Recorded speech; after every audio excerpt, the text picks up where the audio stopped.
Assalamualaikum warahmatullahi wabarakatuh. Kembali lagi bersama gue Aditya Triantoro di Aditoro HQ. Karena kemarin ngeliat analytics kayaknya yang belum subscribe tuh banyak banget. Jadi please kalau bisa subscribe channel gue di Aditoro HQ ya. Anyways, untuk video kali ini gue akan bahas mungkin lanjutan daripada situasi industri animasi secara global, Indonesia secara khususnya. Situasinya memang lagi tidak baik ya, lagi banyak gonjang-ganjing. Nah, kita ngomong pada studio animasi di Indonesia khususnya, ada beberapa studio yang memang alhamdulillah they're still doing well. Mereka masih banyak project, intinya di pipeline mereka masih rame ya. So alhamdulillah, good job, keep up the good work. Namun ada juga beberapa studio animasi yang ya again kembali seperti gue bilang kemarin, unfortunately they're not doing well karena projectnya mungkin entah ketunda ataupun entah batal ataupun ketika nyari project pun juga lagi sulit banget saat ini ya, lagi musim paceklik ya. Nah, dengan situasi seperti itu, studio kan pastikan cash flow-nya juga terganggu, ada disrupsi, ataupun ya they're not financially doing well. Dan akhirnya karena financially not doing well, beberapa timnya ataupun studionya mengizinkan timnya untuk ya silahkan deh guys, kalian mau cari project-projectan sampingan, freelance, silahkan.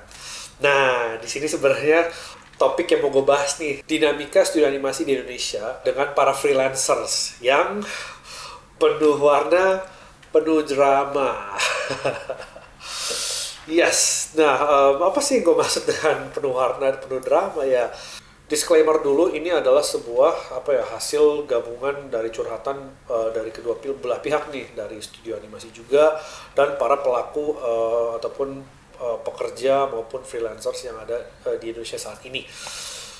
Nah, ya alhamdulillah project yang masuk Indonesia tuh cukup banyak. Nah, ketika project itu di-disperse ataupun diterima oleh studio, macam-macam nih, ada yang ya alhamdulillah jalannya mulus, bagus, selesai. Namun ada yang penuh dengan drama, yang penuh dengan kejadian-kejadian yang cukup unik kali ya. Dan di sini yang pengen gue bahas nih, dengan tujuan semoga drama-drama ini mudah-mudahan berkurang ataupun kalau bisa lenyap secara total. Jadi kembali lagi, Flow mengerjakan sebuah project animasi series contohnya di Indonesia saat ini. Jadi kayak project masuk nih mungkin dari luar negeri contoh lah, terus masuk ke studio A. Nah, studio A ini kan pasti punya tim in-house. Jadi kalau memang kapasitas studionya memang masih sanggup, masih mampu, ya udah mereka kerjain sendiri. Namun kalau misalkan studio A ini ternyata, wah gue butuh bantuan nih, gue butuh balada bantuan nih karena nggak sanggup ataupun butuh extra manpower lah, akhirnya si studio A ini coba rekrut ataupun coba outsource ke beberapa orang ataupun coba hire freelancers. Ya kembali lagi alhamdulillah ada beberapa freelancers yang memang mereka profesional banget. You hire them, lu hire mereka kelar sesuai dengan kualitas dan kualifikasi yang kita harapkan, yang studio harapkan.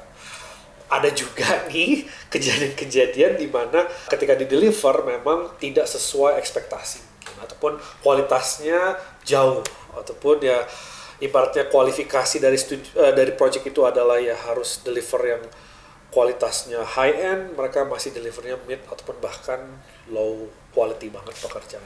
Tapi ya udah, itu adalah resiko ya ketika kita studio owners nge-hire freelance, terjadinya mis-expectations itu sering banget terjadi. Nah, contoh-contohnya apa sih yang sering terjadi, dan ini gue ambil sampel dari sudut pandang keluhan-keluhan studio owners ataupun studio project managers ataupun recruiter sekali ya. Nanti gue akan share dari sudut pandang freelancers juga. But anyways, hal-hal yang sering terjadi di industri animasi, keluhan-keluhannya, contoh pertama sih ya yang tadi, ketika studio meng-hire freelancers tapi ternyata freelancersnya belum mencukupi kualitasnya, which is fine, itu ada resiko. Contoh kedua nih, ketika mungkin studio coba hire freelancers, ketika udah terjadi kesepakatan, oke, nanti deliver deadline-nya tanggal sekian.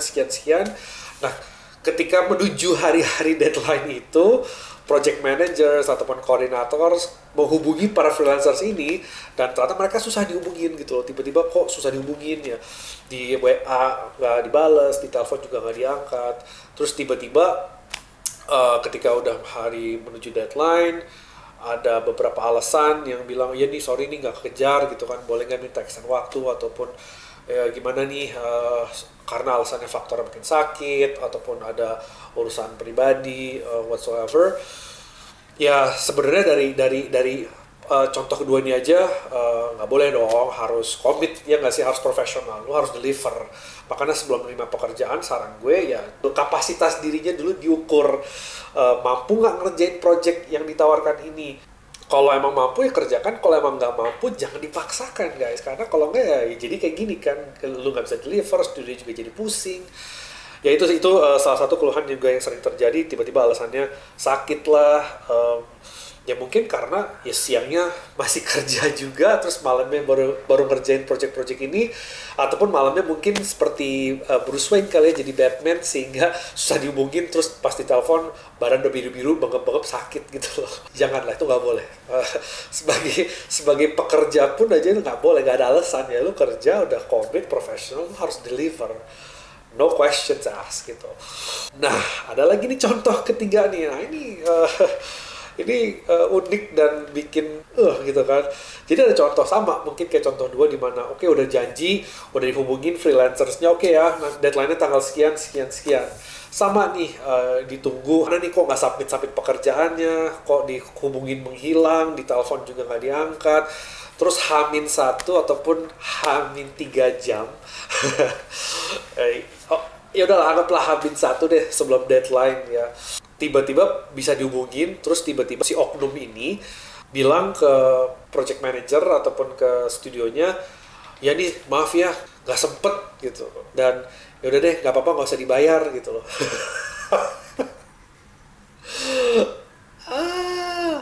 Bang, dia kan, gue ngerasain banget sebagai posisi studio kayak anjret, ya gak sih, kayak apaan sih lo gitu.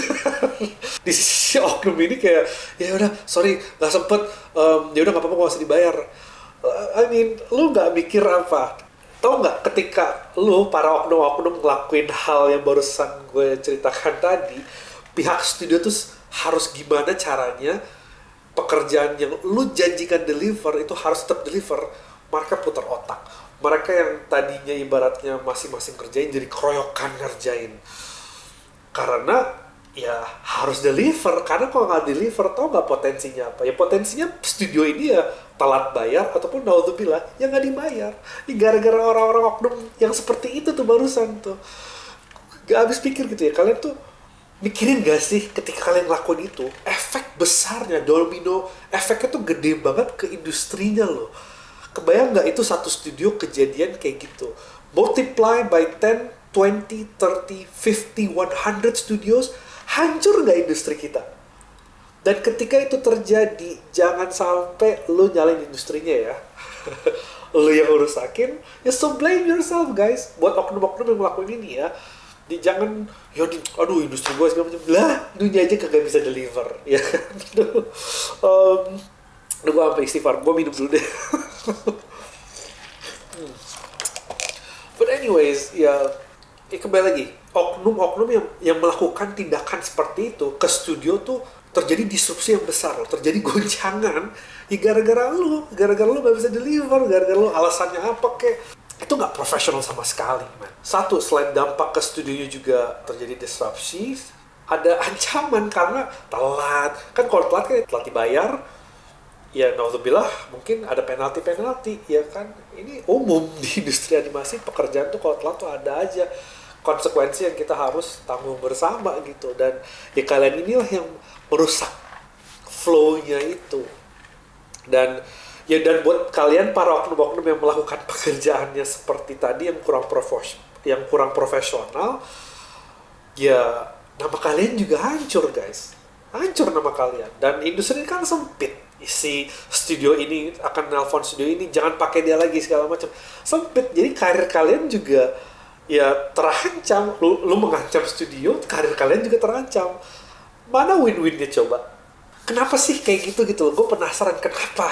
Coba jawab deh kalau emang ditulis di kolom komentar. Oknum-oknum yang tadi melakukan, ya oknum-oknum nggak mungkin tulis di komentar sih, karena pasti ketahuan kan siapa gitu. But anyways, mungkin buat kalian deh, secara umum kenapa sih pada ngelakuin kayak gini sampai nggak cuma satu studio loh, banyak studio yang mencurahkan hal yang sama. Berarti kan secara industri ini umum banget terjadi dong. Ya wajar kan kalau misalnya industri kita nggak maju-maju gitu. Aduh sedih banget sih, ya ampun. Nggak boleh, ya kan. Sayang banget gitu loh. Kalian mikirin nggak industri ini? Buat oknum-oknum itu kalian mikirin nggak sih industri ini yang kalian lakuin tuh? Lu apain industri ini? Lu mengancam industri ini, man. Lu menciptakan sebuah disrupsi. Mungkin lu emang nggak mikirin kali ya. Lu cuma mikirin diri lu sendiri kali ya. Lu cuma mikirin ya udahlah, gue dapet duit, gue mau beli ini, gue mau beli itu, gue nggak peduli pekerjaan. Nah itulah akibatnya ketika kita nggak peduli terhadap jangankan industri, pekerjaan aja deh. Kita nggak peduli terhadap pekerjaan kita, kerja seasalnya, kerja semena-mena, deliver semena-mena. Ya udah, ini akan lama-lama menjadi jamur, virus, dan berdampak kepada studio, dan studio berdampak kepada industrinya. Ya, inilah akibatnya kurang peduli terhadap industri kita, kurang cinta kali sama animasi. Animasi itu cuma dijadikan sebagai kerja gitu loh. Jadi ya ini akibatnya guys. It's just a job, it's not a career. Nggak, ini cuma sebuah pekerjaan tapi bukan karir. Jadi ya begini nih dinamikanya gitu kan, dan sedih sih.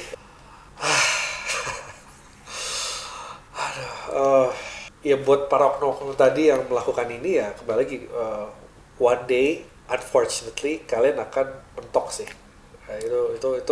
Itu adalah pattern yang mudah ditebak. Buat yang tidak bertanggung jawab ini ya pasti kalian akan mentok dan akan sulit mencari project atau pekerjaan, karena inget loh, jajaran-jajaran studio owners ataupun producers ataupun recruiter, project manager, koordinator itu kita saling ngobrol, kita saling nanya-nanya gitu kan. Dan apalagi dengan ada video kayak gini ya makin sempit lagi ruang gerak kalian. Ya nggak masalah buat gue, ya tujuan gue kan melindungi industri ini supaya tetap profesional, supaya tetap bisa berkualitas ya, supaya oknum-oknum ini nih mudah-mudahan lama-lama menghilang dan nggak ada lagi gitu loh.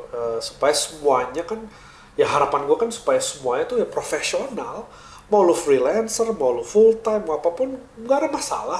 Yang penting profesional. Itu aja sih sebenarnya tujuannya. Tapi kalau misalkan nggak profesional, semena-mena, udah gitu jelek-jelekin, gibah, jadi virus.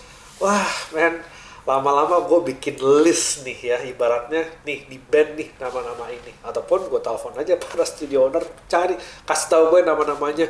Gue akan taruh di video YouTube gue. Jadi ya mudah-mudahan ya gue doain deh buat tadi oknum-oknum tobat ya. Coba clear your name, bersih nama kalian, ya minta maaf lah sudah udah kalian zolimin itu tadi. Ya lu buktiin sekarang lu bisa deliver, minta maaf, sorry ya aduh kemarin segala macam, ini gue mau deliver good. Ayo dong, ada waktu, ada insya Allah ada ruang buat kalian apa ya, clear your name, bersihkan nama kalian ya. Gue doain deh semoga kalian bertobat ya. Jangan zolim. Aduh guys, kalau lu zolim, lu semena-mena, kerjaan lu nggak kerjakan secara profesional, ya karir lu pendek. It doesn't take a genius. Lu nggak butuh jadi orang genius bahwa ya lu ngelakuin kayak gitu, udah karir pendek. Boro-boro lu mau punya jenjang karir yang panjang, ya udah lu bakal segitu aja guys. I'm sorry. itu hukum alam. Itu hukum alam. Ya itu, it's just how the world works. Ya gue berkaca kepada rekan-rekan yang seangkatan sama gue di industri ini, ya mereka alhamdulillah yang gue kenal para profesional tuh pada ya punya long term karir, punya karir yang jangka panjang, dan alhamdulillah everyone is doing very well gitu karena mereka menjaga banget karirnya. Mau itu kembali lagi, mau itu full time CG artist, mau itu freelancers, ya mereka jagain banget karirnya. Ya alhamdulillah bisa sampai ya udah berapa puluh tahun mereka ada di industri ini. Gue sebenarnya nggak tahu nih, mungkin regulasi di Indonesia ataupun di luar negeri beda. Nanti gue harus cross check sama beberapa teman-teman yang ada di luar negeri. Pekerjaan freelance di luar negeri tuh kayak gimana sih regulasinya? Kayak contoh, misalkan gue kerja di studio A nih. Nah, gue yang kerja di studio A nih boleh nggak dapat project ataupun freelance dari studio lain gitu loh. Karena waktu gue di Singapura, waktu gue kerja di salah satu perusahaan animasi di Singapura, gue nggak boleh freelance. Itu ada di dalam klausa kontrak gue nggak boleh melakukan pekerjaan freelance. Namun ketika waktu itu perusahaan lagi ya kondisi ekonominya kurang baik, gue approach ke HR-nya gitu kan, boleh nggak segala macam, dan ada regulations, akhirnya ketemu titik tengah, boleh tapi dikasih waktu cuma 3 bulan doang gitu kan. Dan gue bilang oke, gue cuma kerjain satu project doang kok, pas waktu itu kebetulan 3 bulan gitu kan. Kalaupun waktu itu project 4 bulan, gue akan nego gitu kan. Intinya gue izin dulu ke studionya, etik etikanya gue jalankan. Gue izin dulu ke studio, hey guys, kondisi kita kan lagi begini nih, boleh nggak nih gue ngerjain freelance segala macam, dan gue izin, mereka izinin, ya udah gue kerjain, ya kan, tetap profesional. Gue dari pagi sampai ya jam kerjanya, ya gue fokus di pekerjaan studio yang gue kerja, pulang kerja, baru gue kerjain freelance-nya. Bukan berarti gue di studio itu gue kerjain freelance-nya, itu zolim, itu nggak beretika. Gue kerjain selama 3 bulan waktu itu, dan alhamdulillah gue deliver. Studio yang ngasih gue freelance itu juga happy banget.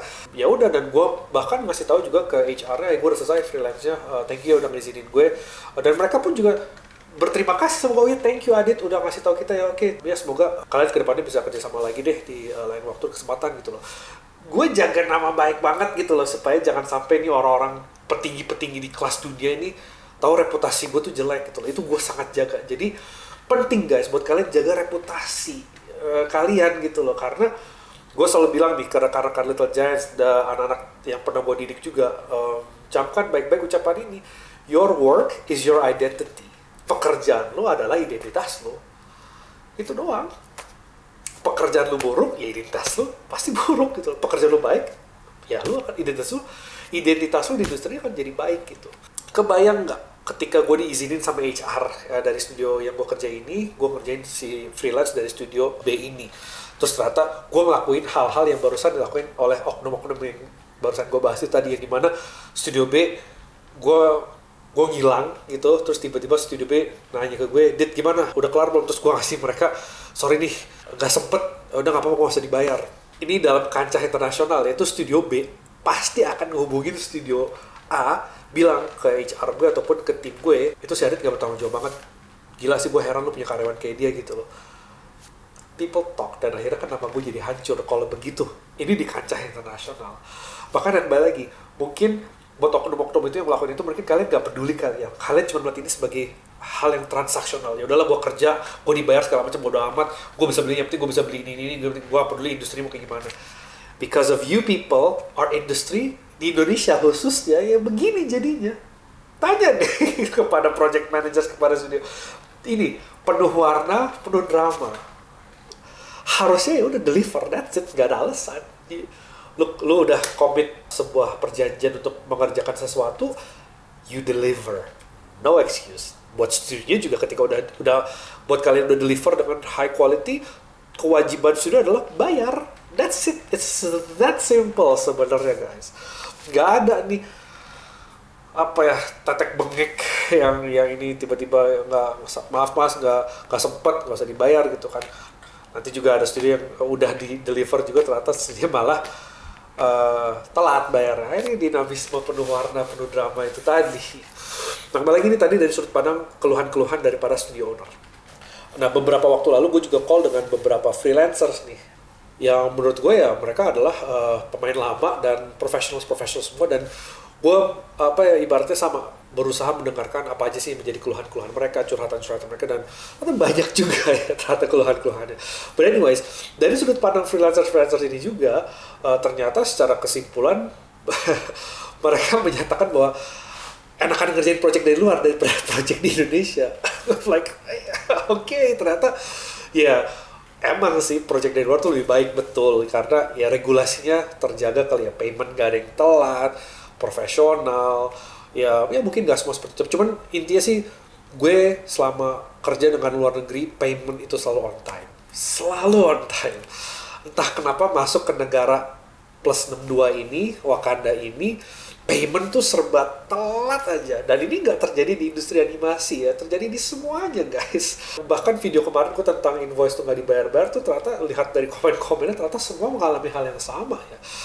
Gue pun juga sama istri juga jalanin usaha, dan sama ternyata juga ditelat-telatin juga, ada aja alasannya. I'm like, aduh, ada apa sih dengan negara kita ya, orang-orang kok pada zolim banget ya gitu. But anyways, itu tadi itu adalah salah satu curhatan dari freelancer. Mereka lebih suka ngerjain project di luar negeri, ya kan. Mereka juga suka ngerjain job-job yang dari luar negeri yang sifatnya indie kali, yang less commercial but indie but still pays well gitu loh. Karena mungkin ya lebih straightforward kali ya kerjasamanya gitu loh, nggak pakai embel-embel harus ke finance, harus hubungin orang yang ada di planet Mars gitu kan, langsung straightforward, kirim invoice 2-3 hari langsung cair ya kan. Dan ada juga curhatan dari beberapa freelancer kayak ya ada beberapa studio yang petantang-petantang kayak ngasih kerjaan seenaknya, nyuruh-nyuruh seenaknya, tapi nggak sesuai dengan perjanjian juga gitu. Jadi ya ini tadi dinamismenya penuh warna, penuh drama gitu loh. Aduh. Ayo dong guys, ayo dong yuk kita perbaikin yuk. Kita perbaikin sistem kerjanya, kita perbaikin kualitasnya, kita perbaikin juga profesionalisme ya industri ini gitu. Ayo dong sebelum nanti ini insya Allah ketika membaik lagi, hal-hal gini udah nggak terjadi lagi guys. Harusnya ya. Cukup prihatin sih melihat dua sisi gitu, dan nggak ada bisa gue salahin ya. Kecuali para oknum-oknum tadi ya, jelas tuh harus gue salahin karena ya lu nggak deliver, lu nggak profesional. Dan apalagi tips buat para studio owners dulu deh, profiling freelancers yang tadi kalian mau hire ya kan.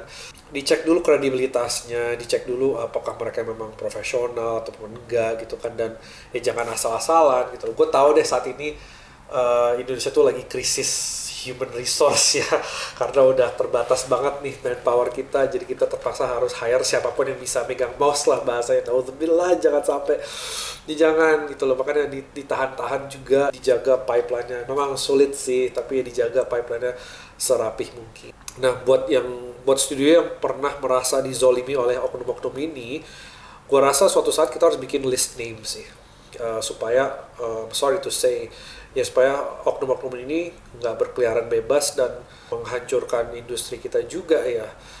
Malah aku dengar dapat curhatan juga, katanya oknum-oknum ini pakai nama orang lain supaya dapat job freelance ini juga. Ya astagfirullahaladzim. Kriminal kecil ya, gila ya. Ya buat studio yuk kita jaga yuk supaya kita tetap semua profesional lah ibaratnya. Jangan sampai hal-hal kayak gini muncul dan menjadi sebuah ancaman buat kelancaran dari project-project masing-masing ya. Tips buat para freelancers juga ya, ukur kapasitas diri gitu loh. Ada istilah pepatah ya, don't bite more than you can chew. Jangan gigit lebih dari apa yang lu bisa kunyah gitu loh. Ya itu tadi unfortunately ya, kalau lu rakus ya akhirnya gini, lu ngejar dua kelinci bersamaan ya ujungnya lu kehilangan dua-duanya juga gitu kan. Oke, lu kejar satu kelinci dulu baru lu kejar satu lainnya gitu kan. Be smart. Makanya seperti di video gue sebelumnya gue mention kan, ini waktu untuk bermuhasabah, ibaratnya berintrospeksi diri. Kalau emang lu lacking dari sisi manajemen ataupun time management, perbaiki di situ. Gimana caranya lu jam sekian lu kerja di sini, lu istirahat kek, lu apa ibaratnya take a break, lu lanjutin ini masalah time management aja sih sebenarnya. Stay professional ya kan, jaga nama kalian baik-baik. Industri ini kecil, jangan sampai kalian di blacklist ataupun jangan sampai kalian ibaratnya menjadi DPO gitu loh. Ya semua studio nyari, aduh jangan, aduh sayang guys, jangan sampai terjadi sama kalian ya. Gue juga mendoakan yang terbaik lah pasti buat kalian semua. Dan ini tips buat ya kita semua ya, buat pelaku di industri animasi ini ya, semua harus tegakkan apa ya, norma-norma etika-etikanya lah. Jika studio mengasih pekerjaan ke freelancers ataupun siapapun yang mendapatkan pekerjaan ini, deliver. Ketika sudah di-deliver pekerjaannya, kewajiban studio adalah membayar tepat waktu. Ya, jangan ditunda-tunda, jangan ditelat-telatin, jangan tiba-tiba amnesia, jangan tiba-tiba menghilang juga studionya. Bayar, ya kan? Ya, jaga profesionalisme dua arah. Studio harus profesional, freelancers ataupun outsourcing ataupun siapapun, semua harus profesional. Ketemu titik tengah, ya insya Allah industri kita akan berkualitas, akan profesional juga, dan gue yakin sih ya akan maju ya, akan nggak cuma survive, but akan growing, akan progressing, dan akan menjadi hal yang membanggakan buat ya negara kita juga gitu loh. Aduh guys, industri kita tuh udah kecil banget, industri kita tuh segini gitu loh. Terus dirusak sama orang-orang yang ada di dalamnya, yuk hilang. Aduh. Well, anyways, semoga dengan curhatan ini kembali lagi membuka pikiran banyak orang. Buat para oknum tadi semoga pada bertobat. Buat studio juga semoga kalian bisa profiling. Semoga juga kalian bisa menjalankan kewajiban kalian dengan baik supaya industri kita maju. Ya kembali lagi, semoga video ini bermanfaat. Video ini bisa menjadi pengingat, menjadi sebuah again, batas-batasan yang harus kita coba jaga bersama-sama agar industri kita di Indonesia, nih industri animasi ini bertumbuh. Kira-kira itu dari gue. Again guys, please jangan lupa like, share, subscribe ke teman-teman kalian supaya industri ini tetap rolling ya. Kita ketemu lagi di lain kesempatan. Gue Aditya Triantoro dari Aditya HQ. Wassalam.